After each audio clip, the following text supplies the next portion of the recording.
madaling maglabasan ng mga nasa Kapitolyo ng Cebu nang yumanig ang lindol kanina. Nakatutok live si Luan Rondina ng GMA Cebu. Luan? Yes, Mel, alas 11:49 ng umaga nang maramdaman dito sa Cebu at ng mga karatig lugar ang magnitude 6.9 na lindol.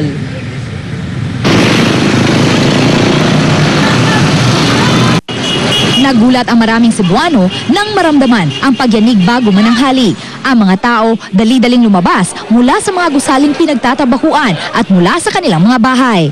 Ang ilang sasakyan tulad ng taksing ito sa Liloan Police Station naalog ng lindol. Nasaksihan namin mismo ang lakas ng pagyanig. Pansamantalang naantala ang ilan naming coverage dahil dito. Ang mga miyembro ng Cebu Media na nag-aabang sa press conference na gagawin sa Legislative Building ng Kapitolyo ng Cebu, mabilis na lumabas alang-alang sa kaligtasan. Mabilis ring bumaba si Cebu Governor Gwendolyn Garcia. Sa paligid, makikita ang bahagyang pinsala sa pader ng ilang gusali. Nangamba ng lubos ang marami nang i-anunsyo ng PHIVOX ang Tsunami Alert 2 na kalaunay binawi rin naman. Naalala raw ng marami ang mapinsalang tsunaming tumama sa Japan nitong nagdaang taon. Sa Neville Hills, Cebu City, ganito ang naging eksena nang mabalita ang may banta ng tsunami dahil sa lindol. Ano daw sila na ano? Kung nagipadagan na tayo ng mga tao. Gikan ko katedral kaya pito na ko akong anak. Gikan ko sa Pier City sa Tugo.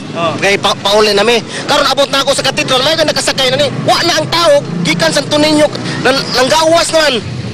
Dahil sa labis na pagkabahala ng mga residente, nagkaroon ng matinding pagbigat sa daloy ng trapiko sa maraming kalsada sa Cebu. Mel, sa ngayon, balik sa normal na ang daloy ng trapiko dito sa Cebu. Karamihan sa mga tao ay nakauwi na sa kani-kanilang mga bahay matapos nga malamang false alarm ang nasabing tsunami. Mel? Maraming salamat sa iyo, Luan Rondina. Pakibalita naman tayo mula kay GMA News Stringer si Butch Gasper na ngayon po ay naroon mismo sa Tayasan, Negros Oriental. Butch, magandang gabi. Anong balita dyan ngayon? Dito sa ngayon, kanina, nung nag-report po ako sa GMA.TV, after ng advice sa PHIVOX na iwanan na muna ang coastal areas dito sa may Tayasan, kasama ko yung mga taga-city at ibang mga municipal officers ng Tayasan, umakyat kami dito sa medyo mataas na bahagi ng bayan. Para kung sakasakaling magkaroon man ng hindi nasahang sinasabi na kanina tsunami kasi nagpapanik ng mga tao dito kanina eh. At past 6 kanina, natumba ako, medyo nasugatan nga ako ng konti. Okay. Sa lakas sa lindol, natumba ka? Butch? Sa lakas sa lindol, natumba ka? Kanina. Yung about 5-second shake dito, napakalakas na according dyan sa desk natin, 6.2 daw yung intensity. Nung lindol kanina. So, dito ngayon, Arnold, sa Negros Oriental, totally blackout dito ngayon. From Valle Hermoso, down to Gihulngan, down to La Libertad, Himalalod, hanggang dito sa Tayasan at mga karating na bayan ng First District dito sa Negros Oriental. No, wala talagang madadaanan dito, sira-sira talaga ang mga daan, malalaking bitak, putol yung mga tulay, at yung maraming mga buildings dito na nag-collapse, pati yung mga bahay ng dating Vice Mayor ng La Libertad ay nag-collapse din yung bahay ni dating Vice Mayor Gualberto Latordas. On panic ngayon eh. Walang mahagilap na pwede nating may makuna ng side nila o paano sila nag-prepare dito, paano pabahanda nila. Hindi natin nakikita ngayon dito. Okay. Halos lahat dito sa may Tayasan at sa ibang mga bayan dito ay nakapanik, Arnold. Okay, ilang casualty ang nakalap mo dyan dahil sa paglindol na ito, Butch? Dalawa po. Kaninang mga 12 ay unang dinala dito ang isang 9-year-old na batang babae, elementary pupil ng Matuog Elementary School dito sa barangay Matuog, Tayasan, Negros Oriental. At may nakuha ring bangkay na-retrieve ng isang lalaki na medyo may edad na natabunan ng lupa habang nag-landslide dito sa may mamundok na area ng Tayasan. Wala pa tayong pangalan kasi wala tayong maghilap na dito eh. Mukhang misto lang gustahan dito, no? Ang Gihulngan, which is badly hit nitong lindol. Sira yung mga linya ng kuryente, yung linya ng telepono, blackout, walang communication. Lahat at saka nagkamini tsunami dito kanina sa Gihulngan na naging sali ng pagkasira ng ilang mga bahay dito sa coastal at pati mga sasakyan ay naitamoy sa may maburol na area. Meron ba kayong naranasan, Butch, meron ba kayong naranasan mga aftershocks pa rin hanggang ngayon? Ngayon medyo mahina na lang. Naranasan po natin 3 mahinang aftershocks after ng napakalakas kanina na pag-uga mga past 6 Arnold. Okay, ingat kayo dyan. Maraming salamat, GMA News Stringer, Butch Gasper. Alamin naman natin ang update sa pinsala ng lindol mula sa tanggapan ng National Disaster Risk Reduction and Management Council o NDRRMC. Nakatutok doon live si Susan Enriquez. Mel, patuloy nga tumatanggap ng report ang NDRRMC kaugnay ng pinsalang idinulot na itong nangyaring lindol dito sa bahagi ng Visayas at Mindanao. At si pinakahuling report ay natanggap nitong NDRRMC ang pagkakaroon di umano ng landslide dito sa bayan ng Gihulngan at La Libertad sa Negros Oriental.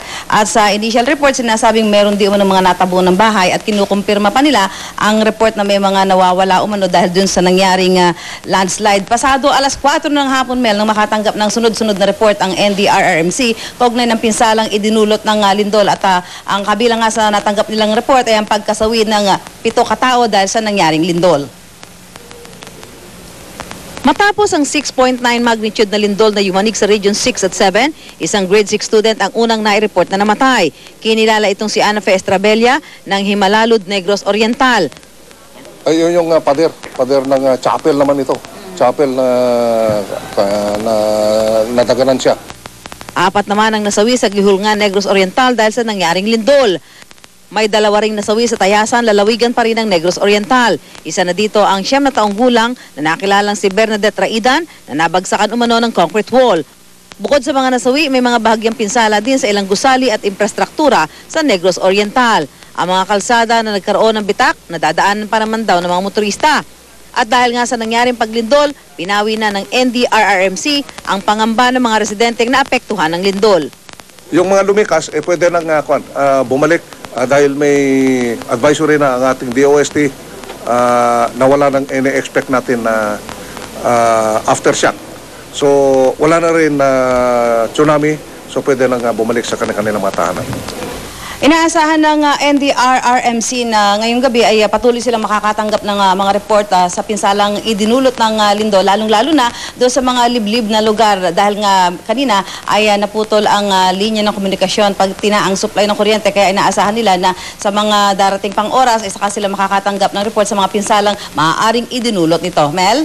San? Kausap ko kanina yung taga-Feebox. Ang sabi, patuloy daw magkakaroon ng aftershock. Well, actually, yun nga, kasi sinabi nga kanina nito si Yusek Ramos na hindi, sakto siya, no, ay hindi siya sang-ayon na pabalikin na muna itong mga residenteng naapektuhan ng lindol dahil baka nga magkaroon ng aftershocks. Pero, ang sinabi ng Feebox at maging nitong DOST, ay pwede na rin naman daw bumalik yung mga residente. So, dahil itong si Yusek Ramos ay sumusunod lamang sa ibinibigay na instruction ng DOST at ng Feebox. So, yun ang binanggit niya na pwede nang bumalik yung mga naapektuhang mga residente. Pero kung para sa kanya, ay mas makabubuti daw na manatili na lang muna doon sa mga open space o sa mga evacuation center yung mga residente. Lalo pa nga at lilipas ang magdamag dahil katulad ng kanina sinasabi, nagkaroon daw ng aftershock dito sa bahagi ng Cebu. So, yun yung nangyayari kasi, Mel. So, kailangan niya sumunod sa binibigay na instructions ng DOST at ng Feebox. Mel? Abay, dapat siguro magkaisa muna ng statement yan, San. At saka alam mo, kanina si Governor sinabi naman sa atin dito sa 24 oras na talaga may mga areas na isolated.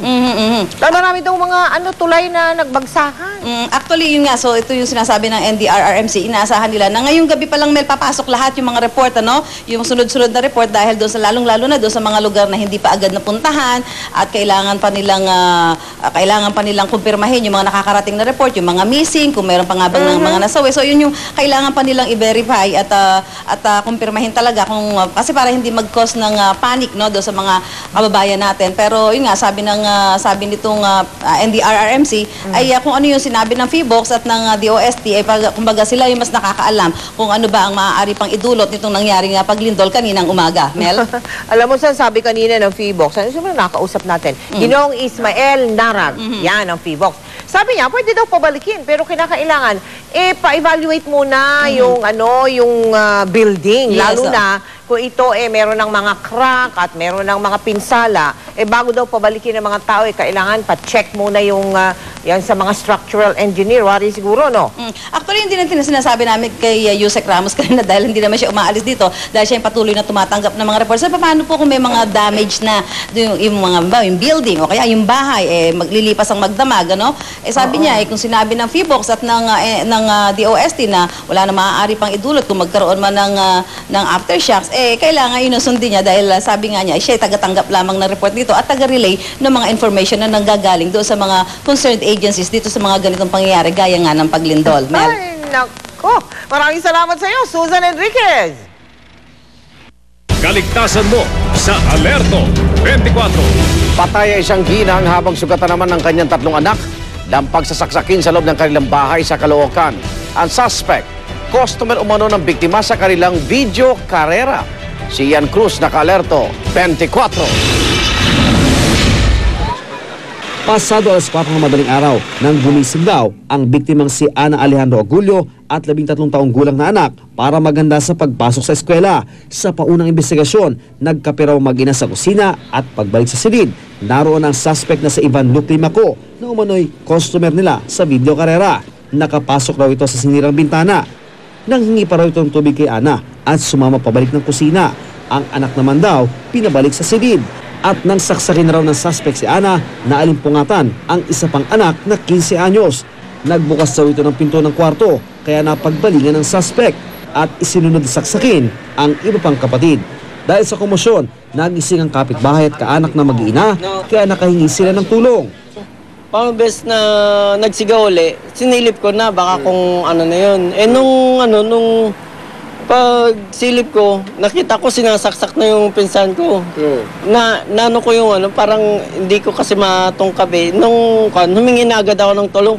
Sa pinasukang bintana rin lumabas ang suspect at posible daw umakyat ng bakod patungo sa NLEX. Agad naman dinala sa MCU Hospital ang mga biktima kung saan sila patuloy na inoobserbahan. Ayon sa isa sa mga kapatid ni Ana, ilang beses na nagkautang ang suspect dahil sa madalas sa pagkatalo sa video karera. Ano ang masabi? Hintayin ko na lang ano mangyayari. Nabigla rin daw ang kaanak ng suspect na si Limaco sa pangyayari. Wala rin daw silang alam na alitan sa pera ng suspect at ng biktima. Sana sumuko siya kung ginawa niya. Yun. Baka ako, siyempre, yung bata, natatalo nga sa video karera. Buntis yung asawa, napupundi na rin. Siguro, dinidistrong ka, natsyempuhan nung may-ari. Siyempre, sino man magnanakaw at nakakita mong nagising yung may-ari, nakakagawa ka ng hindi mo kagustuhan. Ang Caloocan Police, pagnanakaw din ang nakikitang sanhi ng pananaksak sa mag-iina. Isang posibleng motibo rito is yung pagnanakaw. Kasi nakita ron sa scene of the crime na marami nagkalat na barya at nakitang magulo yung mga pera ng tao. Sa paghahanap sa suspect, susuyurin na rin daw ng Caloocan Police ang Libis Bay sa area. Ian Cruz, naka-alerto 24. Susunod, umano'y pagbaril sa sarili ng Chinese na suspect sa pananagasa at pagpatay sa sariling nobya, iniimbestigahan.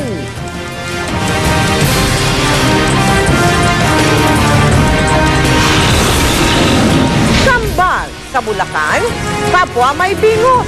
Mga magulang umaapila ng tulong. Sa Amerika, trabahador sa paliparan na ipit ng gulong ng eroplano. At jackpot prize sa 655 Grand Lotto mahigit 200 milyong piso na. Mga nangangarap maging instant milyonaryo. Pila-pila sa mga outlet. Tutok na dito lang sa